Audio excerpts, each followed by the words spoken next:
I feel like every year it's the same question: should I upgrade to the new Ultra phone? And over the past few years, the answer has mostly been no, not really. The changes have been pretty minimal from Samsung. But surely the S26 Ultra is the phone that you need to rush out and buy and swap your S25 Ultra for. Well, I'm Paul, and I'm going to tell you why, if I were you, I wouldn't rush out and swap this phone for this one. As a phone, the S26 Ultra is great. It'll absolutely be up there for phone of the year for almost everyone. It has a great display. The cameras are some of the best that you can get in the US at least. And One UI is so good that it rivals the Google Pixel for having the best software on Android. If no other Galaxy phone existed, then I would say that this is the best that Android can give you. It showcases everything that is great about Android, if we forget about the likes of Xiaomi and Oppo. The biggest problem for the S26 Ultra though is the S25 Ultra. And the upgrades Samsung made this year don't really justify anyone picking this up if you already have last year's phone. There were three main upgrades this year: a couple of camera tweaks, you had the new privacy display, and you had the faster charging. But I just think that if anyone actually owns the S25 Ultra, you definitely don't need to go and get the S26 Ultra. Let me start with the display. Now, away from that new privacy screen, it's essentially the exact same display as on the S25 Ultra. Same size, same brightness, same Gorilla Glass armor too, and it's dimmer if you use that privacy display. And Samsung, of course, kind of confused everybody and fooled us all that it was a 10-bit display on this phone, when actually it never was. It's the same panel as last year with some processing going on to simulate the extra color depth to give it a 10-bit like display. So visually, it's pretty identical. The only big upgrade really is the privacy display, and you have to give Samsung credit here that this on an angle is quite cool. You really can't see much, that it does a good job. The fact Samsung figured out how to dim certain pixels to create this privacy effect is very impressive. Being able to hide certain apps or pop-up notifications or even the entire screen at just a tap of a button without massively affecting the quality of the display is clever. And it's rare that we see an actual hardware innovation that we haven't seen before, so props to Samsung for that. But sadly, I just don't think that a privacy display is enough to get rid of the S25 Ultra, because granted, I said that there's not a massive quality drop, but once you turn that privacy display on, it's something that dims the screen. Like, it is dimmer, like noticeably dimmer, and the anti-reflective coating isn't as good on the S26 Ultra as it is on the S25 Ultra. And once that privacy display is switched off, because the rest of the phone is so similar, I kind of forget that I'm using a new phone and not the S25 Ultra. One of the other upgrades was to the S26 Ultra's cameras, but there's so little here, I don't even know if you can tell the difference between these two photos. I'll just keep these photos on screen for a minute and see whether you can figure out which is which. The upgrade was a slightly wider f1.4 aperture on the main camera and f2.9 on the telephoto.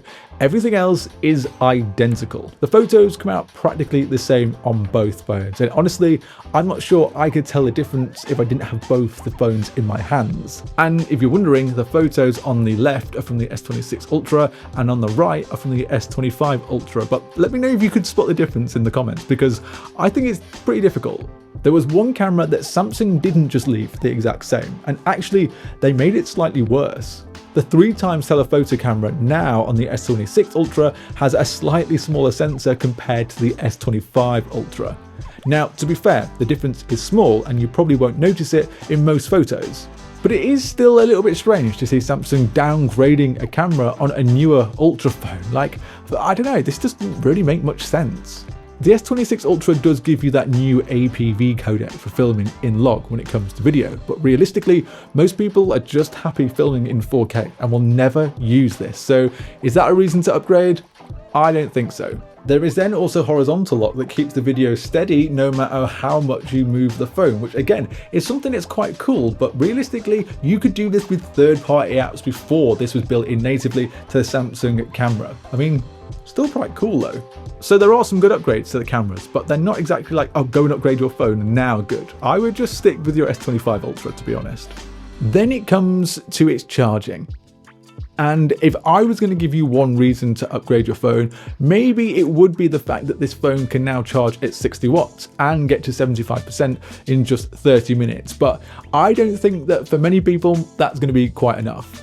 The reason is that the S25 Ultra did not charge that slowly compared to this. Like, granted, it's gone from 45 watts to 60 watts, but in the same time frame, the S25 Ultra was still getting to about 60-70%, which for most people is probably good enough. You're saving a few minutes here and there, but it's not exactly a huge difference. The biggest problem though is the battery itself. That's because that we're still stuck on the same 5,000 mAh battery as was in the S25 Ultra, the S24 Ultra, the S23 Ultra. Like, there's no difference here at all. And actually, compared the S25 Ultra to the S26 Ultra, this is worse in some cases. In our testing and comparisons, you can see in certain tasks that the S25 Ultra is better than the S26 Ultra. If Samsung had added a bigger battery to the phone this year, then I'd say maybe it is worth the upgrade, but it just didn't happen. And then the S26 Ultra didn't have those Qi 2 magnets built into the back of the phone, and I know it's all to do with the S Pen, but honestly, I'm happy for you just to get rid of the S Pen and just give me the phone, put some magnets in the back, and then that would have been such a good upgrade. There could be some people out there then saying, oh yeah, but the phone is better. It's got the Snapdragon 8 Elite Gen 5 for Galaxy, so it's more powerful. It can do things a lot quicker. And yes, it can do things a little bit quicker, but the upgrades, if you were doing it just for its processing power, it's definitely not worth it. You will get better performance, more power and quicker processing on the S26 Ultra, but these are minimal.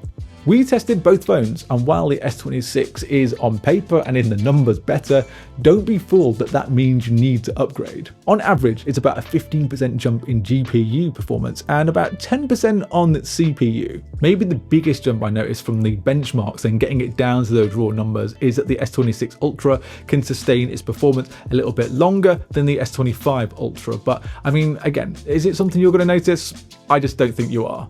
Those numbers are typical for a chip upgrade. It's exactly what we expected. And realistically, because the S25 Ultra is so close to the S26 Ultra, it means that in day-to-day tasks, you are never gonna notice this.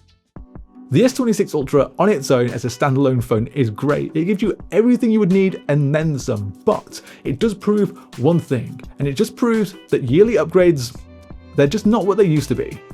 Most of the upgrades are AI features, which I'm still not keen on. And I'm sure that over the next few months, Samsung will probably roll a few of those AI features out to all the phones anyway, including the S25 Ultra, the S24 Ultra, and the S23 Ultra. If you have the S25 Ultra, then I just don't think it's worth upgrading to the S26 Ultra, because realistically, you're not really missing out on anything. And in fact, even if you have the S24 Ultra, you're probably still fine. And the S23 Ultra, like, I did a whole video about that already, which you can watch just up there. So, I mean, I think that these yearly upgrades are really proving that now you should be waiting 3 or 4 years before you were to ditch your older phone.